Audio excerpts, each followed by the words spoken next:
வணக்கம், வாழ்க வளமுடன். இன்றைக்கி நம்ம வீட்டில் வெஜிடபிள் பிரியாணிங்க. பீன்ஸு, கேரட், தக்காளி, உருளைக்கிழங்கு, பல்லாரி கட் பண்ணி வச்சுருக்கேங்க.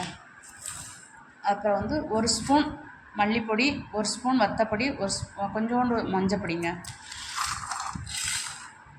புதினா இலை கொஞ்சம் கட் பண்ணி வச்சுருக்கேன். இஞ்சி பூண்டு எடுத்து வச்சுருக்கேன்.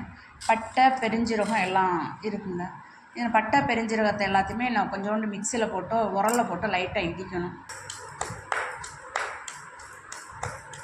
தேங்காய் எண்ணெய் ஊற்றிக்கணும்.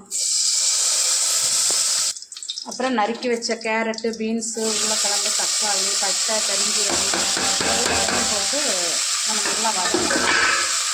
அப்புறம் நம்ம இடித்து வச்ச இஞ்சி, பூடு, பட்டை, பெருஞ்சீரகம் இருக்கலாம், அதை எல்லாத்தையும் போட்டு நல்லா எல்லாம் மொத்தம் நல்லா காய் நல்லா சுருங்கி வர்ற அளவுக்கு வதக்கணும்.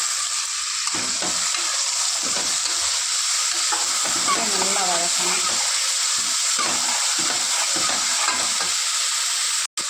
அப்புறம் நான் இந்த ஒரு ஸ்பூன் மல்லிப்பொடி, ஒரு ஸ்பூன் வத்தப்பொடி, கொஞ்சோண்டு மஞ்சள் பொடி எல்லாம் போட்டு நல்லா வதக்கணும்.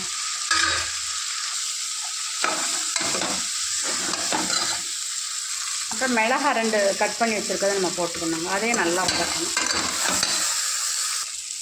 அப்புறம் என்ன செய்யணும், காய் வதங்கணும். தண்ணி ஒரு கணக்காக தண்ணி ஊற்றிக்கணுங்க.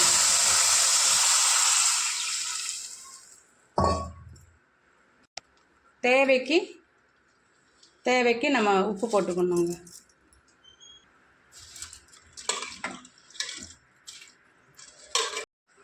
சரி, சாதம் ரெடி ஆயிடுச்சு. லெமன் லைட்டாக புளிஞ்சு விட்டுக்கணும். அடுத்து புதினா உருவி வச்சுருக்கதை லைட்டாக போட்டு